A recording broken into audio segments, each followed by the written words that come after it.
किसी शांत और हरे भरे गांव में, जहां खेतों में फसलें लहराती थीं और छोटे छोटे घरों के आंगन में तुलसी के पौधे महकते थे, माँ दुर्गा की बड़ी श्रद्धा से पूजा होती थी। गांव के लोग मिलजुल कर नवरात्रि का त्योहार मनाते थे। हर साल गांव के बीचों बीच एक बड़ा सा पंडाल सजता था, जिसमें माँ दुर्गा की सुंदर प्रतिमा स्थापित की जाती थी। इस गांव में एक गरीब परिवार रहता था, जिसमें एक बूढ़ी दादी और उनका पोता रवि था। रवि बहुत मेहनती लड़का था और अपनी दादी का पूरा ख्याल रखता था। नवरात्रि के दिनों में पूरा गांव पंडाल में इकट्ठा होकर माँ दुर्गा की आरती करता, भजन गाता और प्रसाद वितरण करता। रवि भी अपनी दादी के साथ हर शाम पंडाल जाता था। एक बार नवरात्रि के दौरान गांव में अचानक सूखा पड़ गया। खेत सूखने लगे और लोगों के पास खाने पीने की कमी होने लगी। सभी गांव वाले बहुत चिंतित थे और माँ दुर्गा से प्रार्थना कर रहे थे कि वे उनकी रक्षा करें। रवि की दादी माँ दुर्गा की बहुत बड़ी भक्त थीं। उन्होंने रवि से कहा, बेटा, हमें माँ दुर्गा पर विश्वास रखना चाहिए, वे जरूर हमारी मदद करेंगी। रवि भी अपनी दादी की बातों से हिम्मत रखता था, लेकिन गांव की हालत देखकर वो भी उदास हो जाता था। नवरात्रि के अंतिम दिन जब गांव वाले हवन कर रहे थे, अचानक आसमान में काले बादल छा गए। देखते ही देखते तेज बारिश शुरू हो गई। गांव के लोग खुशी से झूम उठे। बारिश इतनी अच्छी हुई कि सूखे खेत फिर से हरे भरे हो गए और लोगों की चिंता दूर हो गई। सभी गांव वालों ने माँ दुर्गा का धन्यवाद किया। रवि और उसकी दादी भी पंडाल में जाकर माँ दुर्गा के सामने हाथ जोड़कर खड़े हो गए। रवि ने अपनी दादी से पूछा, दादी, सच में माँ दुर्गा ने हमारी प्रार्थना सुन ली? दादी ने मुस्कुराते हुए कहा, हाँ बेटा, माँ दुर्गा हमेशा अपने भक्तों की सुनती हैं। हमें बस उन पर विश्वास रखना चाहिए और कभी हिम्मत नहीं हारनी चाहिए। उस दिन के बाद से गांव में फिर से खुशहाली लौट आई। लोग पहले से भी ज्यादा श्रद्धा से माँ दुर्गा की पूजा करने लगे। रवि ने भी ये सीख ली कि सच्ची भक्ति और विश्वास से हर मुश्किल का सामना किया जा सकता है। हर साल उस गांव में नवरात्रि का त्योहार और भी धूमधाम से मनाया जाता था और लोग माँ दुर्गा की कृपा की कहानियां एक दूसरे को सुनाते थे।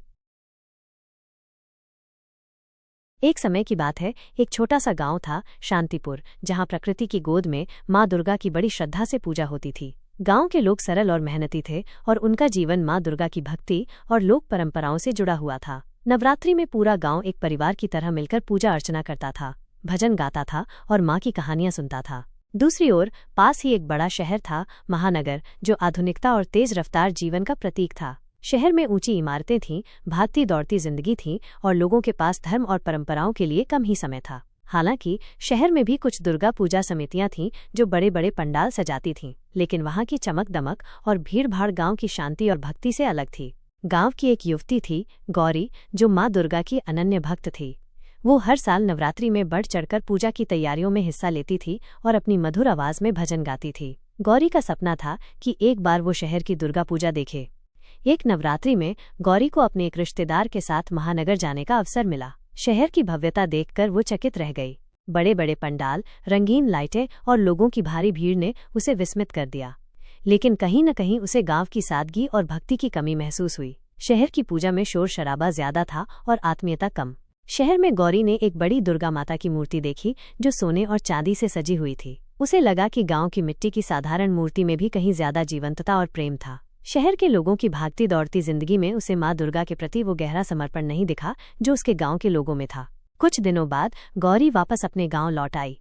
गांव की शांत हवा, खेतों की हरियाली और माँ दुर्गा के मंदिर की सादगी उसे बहुत अच्छी लगी। उसने महसूस किया कि माँ दुर्गा तो हर जगह है, लेकिन सच्ची भक्ति और शांति का अनुभव गांव में ही मिलता है। उस साल गांव की दुर्गा पूजा और भी विशेष थी।